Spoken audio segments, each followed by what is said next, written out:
Olá, sejam bem-vindos a mais um episódio do Personagens da JMU, uma série de entrevistas que tem como objetivo desvendar a trajetória das pessoas que constroem a Justiça Militar da União. No episódio de hoje, temos a honra de entrevistar o atual vice-presidente do Superior Tribunal Militar e corregedor da Justiça Militar da União, Luiz Coelho. Ministro, seja muito bem-vindo ao nosso programa. Obrigado. Gostaria que o senhor explicasse um pouco para a gente como é que foi a sua infância, onde o senhor nasceu e assim por diante. Obrigado, Márcio. E é uma honra vocês terem me incluído nessa série da Enajum. Tenho um grande carinho pela Enajum. Eu nasci no Ceará, pequena cidade do interior do Ceará chamada Novo Oriente, no sertão do Crateús. É uma região seca, naquela região do sertão. Morava lá, estudava lá, vim para Brasília com 14 anos. Brasília estava nascendo, Brasília tinha 4 anos. Eu vim em 64 para cá. E aqui estudei, aqui casei, aqui fiz a minha vida toda, seja acadêmica, seja familiar e profissional. Foi nada, foi recebido de mão beijada, tudo foi luta. Trabalhei aqui no comércio, quando estudante, primeiro na época, 16, 17 anos, uma papelaria aqui na W3, na 506 Sul. Depois, na mesma quadra, trabalhei na Olivetti, que computadores, máquinas, na época, máquinas basicamente, máquina de escrever, onde eu fui vendedor. Depois, ainda entrei na universidade, logo depois, tinha feito o segundo grau, estudando à noite, estudei à noite, fiz o segundo grau, trabalhava durante o dia e estudava à noite. Aí entrei na universidade, como a universidade era durante o dia, eu então passei só a estudar, de bolsa e de apoio dos meus irmãos. Estudei na Universidade de Brasília, formei na universidade, aproveitei todas as oportunidades, fiz todos, na época, os chamados cursos de verão. Durante esse período, em 3 anos e meio, eu terminei o curso de Direito. 3,70, quando foi em 73, em julho de 73, eu tinha terminado já o curso de Direito. Voltei depois para fazer mestrado lá, fiz todas as matérias, não apresentei dissertação, mas nessa época eu já trabalhava também. Voltei a trabalhar, trabalhei na Secretaria de Segurança. Antes fiz estágio aqui na Justiça Federal, Vara da Fazenda Pública, fiz estágio no MEC, fiz estágio na TCB, Empresa de Transportes Coletivos aqui de Brasília. Aí fiz concurso para a Polícia do Distrito Federal, fui agente de polícia do Distrito Federal e fiz o curso delegado de polícia para o Distrito Federal. À época você podia progredir de agente para delegado sem ter que fazer outro concurso, só fazendo cursos internos. Fiz, mas um pouco antes eu saí de chegar a delegado. Todos os meus colegas que fizeram o curso foram delegados, mesmo que entraram como agentes comigo.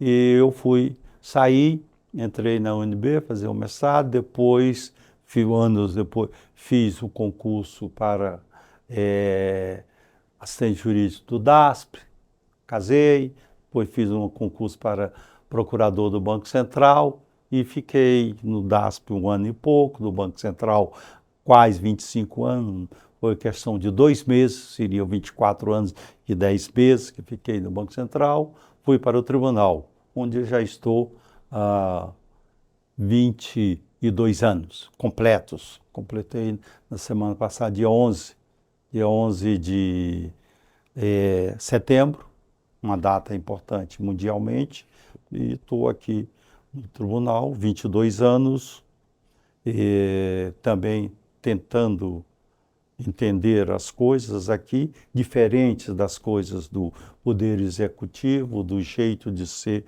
do Poder Executivo, mas eu procurei trazer para a judicatura militar a minha experiência de Banco Central, e especialmente, 25 anos, para aqui, para tentar fazer alguma coisa e não ficar simplesmente recebendo processos e baixando processos indo para a sessão. Me envolvi como vice-presidente do então presidente Marini, da Aeronáutica. Eu era o vice-presidente, presidente militar, um presidente civil, era a minha vez, numa comissão de informatização. O ministro Marini me perguntou se eu gostaria de presidi-la, eu imediatamente concordei, e trabalhando com diversas pessoas da Justiça Militar, doutores gerais, secretário judiciário, assessor, e com um juiz, dois juízes, inicialmente com o juiz José Barroso Filho, hoje o ministro Barroso, era um dos juízes que participava dessa comissão, depois também o doutor Ricardo Vergueiro. Nós procuramos essa comissão, com o apoio do ministro Marinho, fazer alguma coisa que pudesse modernizar a justiça militar. Estabelecemos a lei da informatização do processo eletrônico, já previa a possibilidade de diário de justiça eletrônico. Nós implantamos isso, essa comissão implantou esse diário de justiça eletrônico na justiça militar. Nós também procuramos ver que todo cidadão, quando precisar de uma certidão negativa da Justiça Militar da União, tinha que se dirigir à auditoria. E nós não temos auditoria em todas as cidades. Nós temos auditorias no Brasil inteiro, mas não temos em todas as cidades. Então, um cidadão que morava no interior da Amazônia precisava de uma certidão para fazer um concurso, ou para um emprego, ou para emprego tipo ser segurança de banco, e ele tinha que pegar essa certidão em Manaus. Por exemplo, como é que ele fazia? Eu contratava despachante, eu mandava dentro do envelope o requerimento, o dinheiro para o retorno. Nós implantamos a certidão negativa no carro. E que hoje em dia basta acessar o site. Ponto, exatamente, Márcio. Hoje, você em qualquer parte, não do Brasil, mas do mundo, que tenha internet, você acessa o site do tribunal, emite a certidão, e se a pessoa quiser confirmar a certidão, o empregador ou a pessoa que está fazendo concurso, a entidade, entra lá e já confirma tudo. Então foi isso. Isso é um bem para a sociedade, que nós temos sempre estar presentes, que nós somos servidores do povo. Nós dependemos de viver desde que o povo, nós sabemos que o povo pagar os impostos para nós receber nosso salário, porque senão vamos ter que deixar de viver essa vida de servir ao povo, vamos ter que procurar outra coisa. Então dependemos sempre disso. Então foi isso, fizemos isso, procuramos continuar fazendo alguma coisa, e quando o ministro Álvaro era o presidente do tribunal, já existia a resolução criando o CEJUM, Centro de Estudos Judiciários da Justiça Militar da União. Mas o ministro Álvaro era presidente e o CNJ estava insistindo na implantação das escolas. O ministro Álvaro, então presidente, numa reunião lá no plenário sobre a implantação da escola, disse que precisava implantar. E eu imediatamente me prontifiquei para cuidar disso. Sim, isso, desculpa interromper o senhor, só porque isso leva à nossa segunda pergunta, né? O senhor é considerado, pelos nossos colegas aqui da Enajum e pelo tribunal, o pai da Enajum, por sempre acreditar na formação e no aperfeiçoamento dos magistrados da Justiça Militar. Hoje o senhor andando pelos nossos corredores, vendo esse estúdio, qual que é o sentimento que lhe traz à tona? É um sentimento de que a semente prosperou, porque quando nós começamos na famoso CEJUM, que se transformou depois na Enajum, nós tínhamos uma sala uma sala mesmo, sem nada mais. Essa sala era a sala do concurso, que estava havendo para juiz, e tinha havido uma decisão judicial suspendendo o concurso, e não sabia quando ia voltar.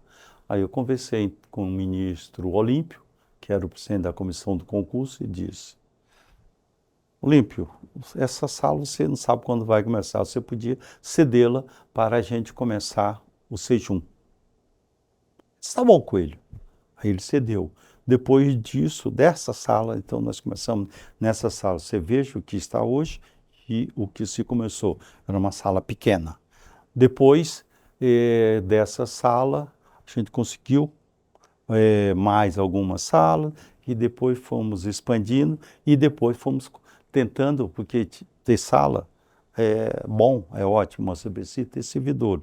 Nós então começamos com militares e com servidores que tinham acabado de fazer o concurso. A Gelva é um exemplo disso. Ela tinha acabado de fazer o concurso e foi para lá, foi para a escola, lotar, nós tínhamos alguma vaga. Então nós fomos, assim, procurando servidores, tentando colocar tanto militares como servidores na escola, mostrar para eles que era um projeto interessante, que dava para a gente fazer alguma coisa pela os magistrados em geral e que a gente conseguiria desenvolver isso, conseguir implantar na justiça militar a ideia de que se deve capacitar, se deve ter formação continuada dos servidores.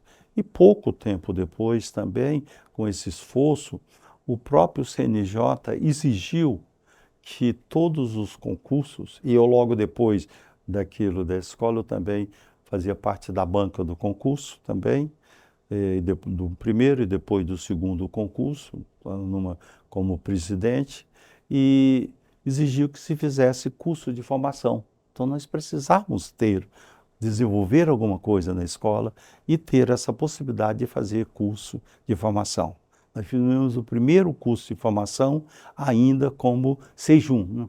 Sejum foi o primeiro curso de formação, ainda não era em Enajum, porque em Enajum nós trabalhamos com os colegas ministros, fizemos projeto, resolução, e nós tínhamos que improvisar. O secretário, meu assessor, era o secretário da escola, porque na escola não tinha ainda secretário executivo como cargo, como CJ, não tinham as duas, FC5, não tinham esses cargos. Não. Era um improviso, FC1 daqui, FC1 lá, cedidas normalmente pelo presidente. Então nós vimos isso, formamos, e aí veio o primeiro curso de formação para o juiz. Porque antes os juízes faziam concurso e, terminado o concurso, eles eram nomeados, dado posse pelo tribunal, presidente do tribunal, dado posse a eles, dava-se uma passagem para ele, diário, dizendo: está aqui, você vai assumir, só exemplo, na oitava vara, que é em Belém, está aqui a sua passagem para você ir para lá. Chegando lá, veja os seus processos distribuídos para você e comece a trabalhar, sem nenhuma formação. O máximo que fazia era ele andar no tribunal, conhecer o tribunal, a estrutura, os diretores, nada mais. Mas nada de uma formação como fazer feito o concurso, como fazer uma sentença, como despachar, como receber as partes, como lidar como juiz, então com advogados, administrar, porque ele, como substituto do titular, ele tem que administrar a vara em substituição, como fazer isso, como ter o mínimo de conhecimentos de finanças em substituição e administração na vara, de orçamento, nada disso existia. Então, foi o Sejum, ainda eu era diretor, que fez o primeiro curso. Quando se vê aquela pequena sala emprestada, e hoje, quando se vê essa estrutura, o que é que se tem? Que aquela semente plantada floresceu e que essa semente produziu e que houve uma continuidade em todas as administrações que passaram pela escola. Ninguém ficou olhando para o passado pelo retrovisor, procurando, mas sim olhando para frente e ver o que poderia acrescentar aquela obra iniciada em uma sala. E vemos que, não só pela quantidade de cursos, pela estrutura, pela dedicação dos servidores e também dos ministros que passaram por aqui, que a gente fica envaidecido de ter começado. Ministro, agora conversando um pouco sobre a Justiça Militar, quais são os desafios que o senhor considera relevantes para a Justiça Militar nos próximos anos? Há sempre um desafio, porque não sei qual a razão, e não me preocupa essa razão, de existir sempre algumas pessoas que desejam a extinção da justiça militar. Isso é um desafio permanente e que sempre volta de quando em vez de alguém dizer temos que extinguir a justiça militar. Já teve um movimento muito grande para extinguir a justiça do trabalho. Agora mesmo se falou de extinção de justiça eleitoral. Mas a nossa frequenta mais, vamos dizer, o imaginário de algumas pessoas. Extinção. Esse é sempre um desafio permanente. Mas também nós temos o desafio de uma maior participação nossa dentro do Poder Judiciário. E essa maior participação passa por uma vaga no Conselho Nacional de Justiça. Porque nós temos que obedecer diversas resoluções e decisões do CNJ, e eu, como corregedor, todo dia recebo instruções, resoluções do CNJ que têm que ser cumpridas, implementadas com prazos fixados, e tem que apresentar relatórios para o CNJ também, e nós não participamos do CNJ. Nós não temos assento no CNJ. E a única justiça que não tem assento é a nossa. Porque mesmo como se diz, mas a eleitoral não tem, mas ela está, porque como ela é constituída por justiça estaduais e por justiça federal, ela já está representada, porque essas outras duas já estão lá representadas. E também tem ministros do Supremo, a presidente e o vice-presidente, que estão lá também, que alguns deles participam da justiça eleitoral e nos estados, os embargadores federais e estaduais. Então, já estão, mas a nossa é nunca. Então, a nossa participação é importante. Há também desafio, também que nós achamos que deve ser oportuno, é o julgamento das chamadas causas disciplinares relativas às Forças Armadas e também de processos administrativos em geral que envolvem as Forças Armadas. Acho que isso é um desafio importante também. Então, se há um desejo do atual presidente, como era um desejo meu, no meu discurso de posse como presidente em 2017, eu listei o que eu entendia que devia fazer, fiz alguma dessas coisas que eu listei, uma delas foi o processo judicial eletrônico, que foi implantado na minha gestão, a outra, entre outras, era um lugar no CNJ e o aumento de competência. Não consegui, os que me sucederam também ainda não conseguiram, o presidente Joseli está trabalhando nisso. E, por fim, a atualização da nossa legislação processual e penal. A penal houve uma atualização, já foi sancionado semana passada pelo presidente da República a nova lei que modifica o Código Penal e falta agora o Código de Processo Penal que está no Senado Federal, projeto para ser feita uma atualização aprovada na Câmara, está agora no Senado. Creio que a gente consegue logo mais. Então esses fatos, são desafios que a gente tem que lutar e continuar vencendo.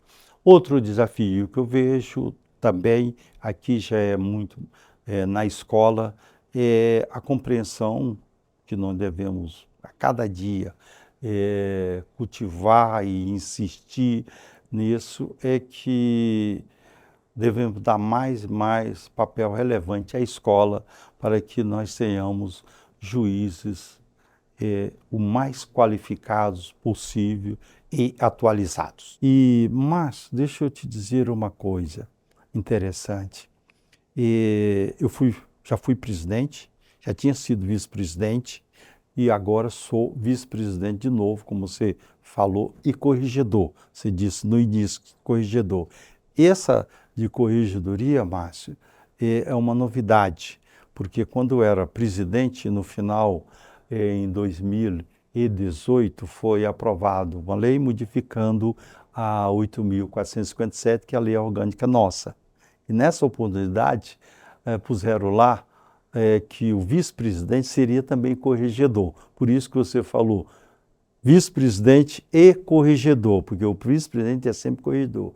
E por falar em corregedoria, antes que você me pergunte, você me permite tecer pequena consideração. Corregedoria. A corregedoria está... porque o vice-presidente está dito lá.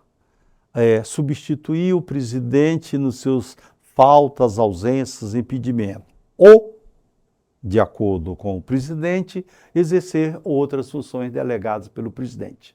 É isso só. Vice-presidente é isso. Mas o corregedor não, Márcio. O corregedor, que assume por decorrência de ser vice-presidente, você tem que fazer a correição em todas as auditorias existentes no Brasil inteiro. Você tem que acompanhar o dia a dia das auditorias. Você tem que saber o que está acontecendo em cada auditoria. Você tem que se relacionar com os juízes, seja na correição, seja no dia a dia, baixando fatos e orientações, fazendo reuniões com ele e procurando mostrar o que é que você deseja em termos de correção.